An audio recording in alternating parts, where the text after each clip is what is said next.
So probably napanood nyo na ang local launch ng Oneplus 11 5G. So this phone would come in two variants. You'll go for the 828 gigs of storage, priced at 45,999, or you'll go for the higher variant, which is 16 gigs of RAM, 256 gig of storage, priced at 49,999 pesos. So right now, this video, papakita ko sa inyo ang first impression ko dito and of course, the unboxing experience dito sa Oneplus 11 5G. Let's go!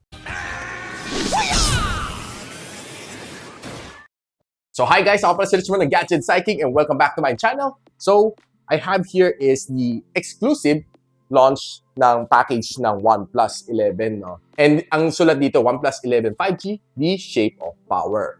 And this is just a exclusive na launching na of course yung what do you call that, souvenirs. Nakita natin dito sa shirt ko, no? The shape of power. Yeah. So na natin to, no? So inside this one is none other than the OnePlus 11 5G. So it's pretty much sealed pa na phone. So I have here is the higher variant, 16 to 56. So bubuksan ko muna dito, no? Right in front of you. So i-unseal na natin, no?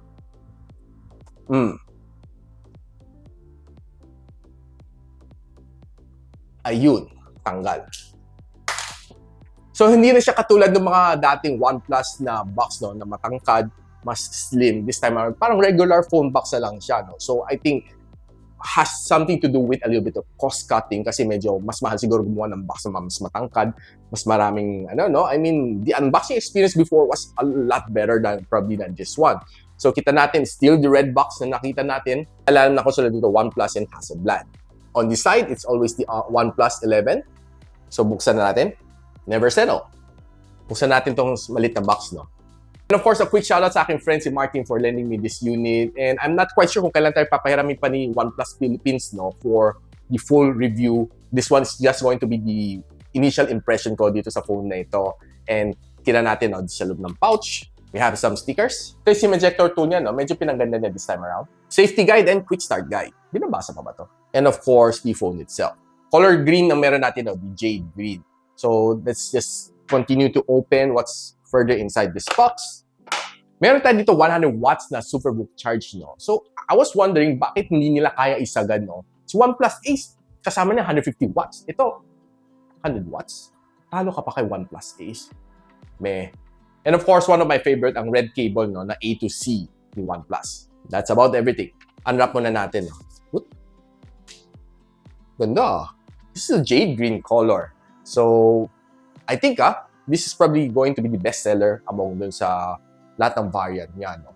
And kita natin dito sa likod is kanyang triple camera setup starting with the 50MP na Hasselblad na configuration na camera. Sa ilalim we have our loudspeaker, Type-C port, and of course yung SIM tray. Most likely yung SIM tray niya, no, would support dalawang 5G na SIM. Quickly, sundutin lang natin. And true enough, dalawang 5G na SIM lang kaya na support. Walang expansion.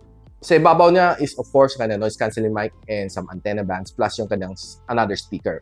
Medyo hindi balance, so isang butas lang siya as compared dito sa ilalim, dalawang malaking butas. So might feel na mas malakas ang buga ng sounds dito sa ilalim as compared sa ibabaw. On one side, nandiyan kanyang volume rocker. On the other side, power button and of course ang yung silent trigger. Ang kanyang punch hole is nandito on the upper left of the screen. And it's a curved screen nga pala, guys. Quickly boot up lang natin. OnePlus. So quickly, pag-usapan na natin ang kanyang camera, no? This phone has triple camera sensors. And it starts with the 50MP na wide sensor with OIS. And ito siguro calibrated together with Hasselblad. And 32MP na telephoto lens and 48MP na ultra-wide lens. Probably the winning thing dito is it has a Hasselblad color calibration. And this one can record up to 8K 24fps kind of video. And front camera, 16MP na front-facing camera, recording up to 1080p and 30fps. Probably, yun ang pinaka-limitation nito. Now, kanya 8 gigs of RAM, 120 gigs of storage comes only in UFS 3.1 and the other variant na 12.256 would come at UFS 4.0.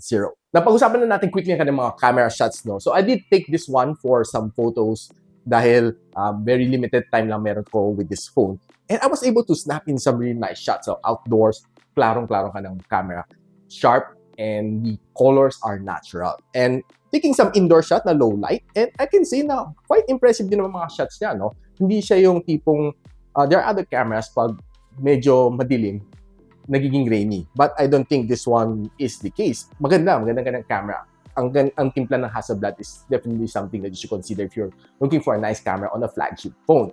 So using the rear camera, recording of 4K 60 FPS, I can say, no, hindi siya matagtag, no. Watch this video. And even though that this camera only has a 1080p and 30 FPS ang recording niya sa harap, taking this vlog, I can say okay naman siya. Not really that bad. Itong phone na ito ships with the Oxygen OS na 13 running inside Android 13.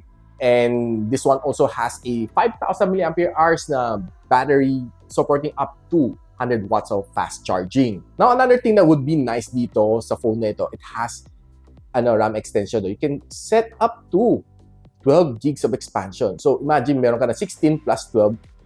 Imagine gano'ng kalaking RAM na meron mo, no? Do you even need it? Nice to have, but I don't think sobra siyang useful if you're not a super heavy gamer. Now, speaking about gaming, no, this one has a Snapdragon 8 Gen 2. It's the latest na 4nm chip, no, na meron ni Qualcomm. And I believe that this phone is definitely set to perform up to my expectations, no. Now, recently, I've seen a review on YouTube showing a video recording of Genshin Impact into tricking us na it's a gameplay. It's an actual gameplay. So, in this video, I'll quickly show you kung talagang is there any problem dito sa gaming on this phone that prompt them to use a video recording. Ito ang experience ko naman sa Genshin Impact.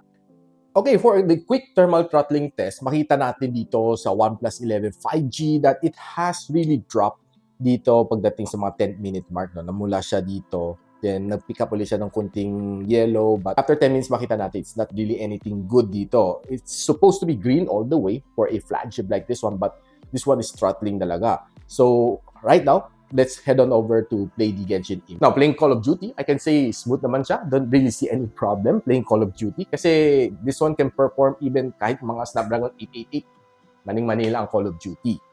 So, right now, lalagyan natin sa Pro Gamer ang Hyper Boost dito sa Genshin Impact. So, i-off natin notification. So, block all notifications. Then, kita natin, no, it's running at around mga 30 FPS. So, the temperature is around 40 degrees Celsius. And sa labas, medyo mainit siya. Right now, it's running at around mga 43. So, there are some GPU settings na pwede may calibrate dito. So, lagyan muna natin sa performance mode.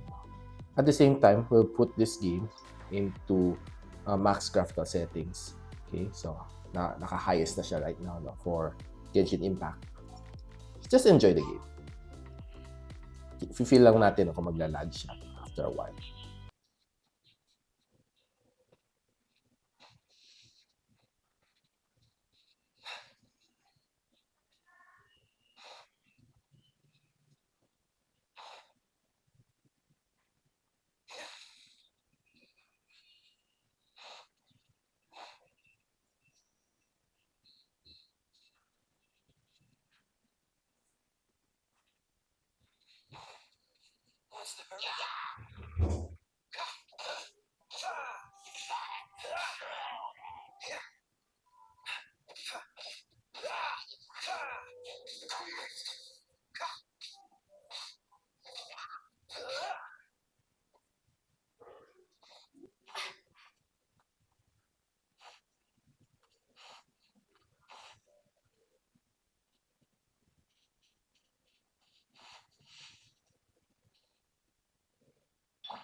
So after playing this game, Genshin Impact, for roughly mga 20 minutes na rin down the road, I can say na there are some frame drops na nafe-feel ko, no?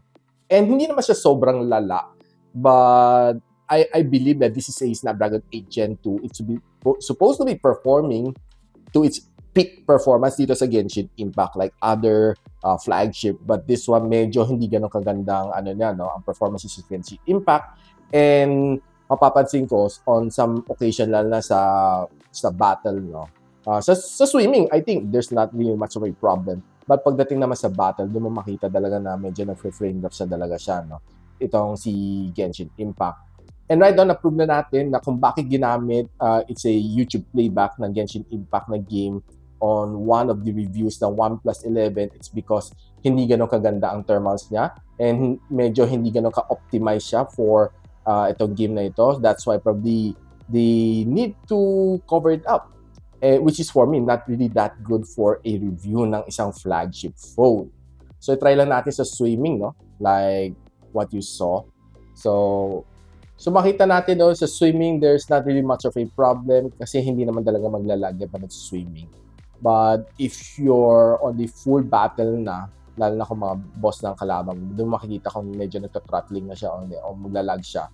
Sa swimming, I don't think maglalag siya in any way. And lalo na it's a playback, so wala kang talaga makita ng frame drops. Finally, to give my quick conclusion dito sa phone na ito, what do I think of it? For me, the form factor is definitely nice. I really like it. Itong phone na ito, it's really sleek. And probably medyo naninibago lang sa kanya camera modules. Kakaiba lang talaga siya on its own. Pagdating sa camera, I can say wala akong masabi. Ang ganda ng mga camera shots, no? And pagdating naman sa performance, doon ako nagdismaya dito sa phone na ito. Ang daming tech vloggers sabi this is probably one of the best flagship for 2023. But ako, for me, as of this point, I would disagree with them. Dito pa lang sa Antutu benchmark, hindi pa nga siya makareach sa 1 million points, which other flagship like the Red Magic 8 Pro naka 1.3 million. Si ZTE Z50 na Nubia was able to point 1.29 million. And the others are nasa ganung benchmark sa Antutu dito sa kanya. For me, this is quite low. And another point against OnePlus 11 5G is nagto-throttle din siya, no? It's not really that bad. But, of course, throttling is still throttling. I expect a lot better sa Snapdragon 8 Gen 2 dito sa phone na ito. Probably a firmware update with a higher throttling point would be the solution to this one. But as of the moment, I'm not really that satisfied dito sa performance ng phone. No wonder YouTube playback lang ang Genshin Impact gameplay. So guys, I would really love to test this phone to the max, lalo sa full review ko ng OnePlus 11 5G. I hopefully mapahiram tayo ng OnePlus Philippines in the succeeding days, no? But as of the moment, this is my final conclusion. I'm not satisfied dito sa phone na ito, no? But if you still want to buy this OnePlus, probably a firmware update might correct all of this mga scores na to, no? Lalo sa throttling. Link on the description below. And if you like this video, don't forget to like, subscribe, and of course, click na yung bell icon para hindi naman miss mga future uploads dito sa aking channel. So ako pala si Richmond and you're watching Gadget Sidekick. What's up?